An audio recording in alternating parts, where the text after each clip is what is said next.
Oh, why do we like to be beside the seaside? Part 1. We have long taken it for granted that a lungful of sea air and getting a sand between our toes is good for our well-being. But does being by the seaside really make a difference to health? The Victorians clearly thought so, building beach huts and promenades at beautiful locations along the UK coastline. But even the latest census data reveals that people living near the sea are happier than those inland, so what's going on?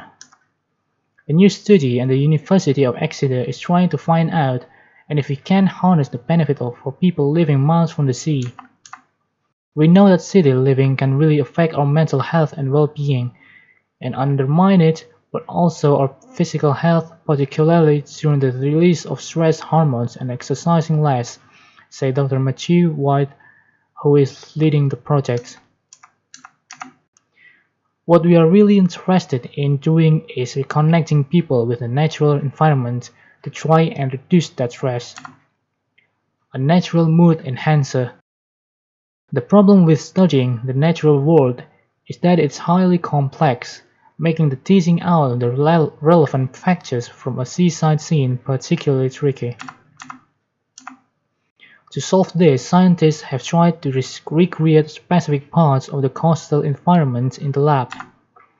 That's how volunteers Jo come to be in a small, windowless room with only an exercise bike and the videos on the beach for company.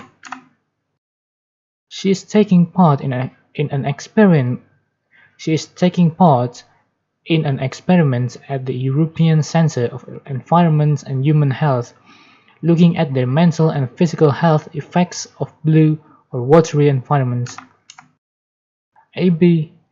Scott from the University of Exeter Medical School is one of the project's researchers.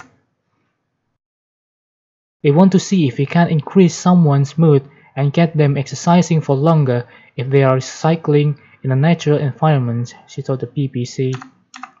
The current study is already building on the promising past research. One study found that people's mood increased more when they were shown a blue environment compared to green, urban, or a blank wall. A second study discovered that if you ask people to cycle on an exercise bike for as long as they want, those with the lowest mood and self-esteem cycled for a much shorter time than happier volunteers. The new study combines the two, asking whether people with a low mood will feel happier from the blue environment and as a consequence cycle for longer. This will reveal whether being in a blue seaside environment can turn people low mood around and encourage them to be physically fitter in the process.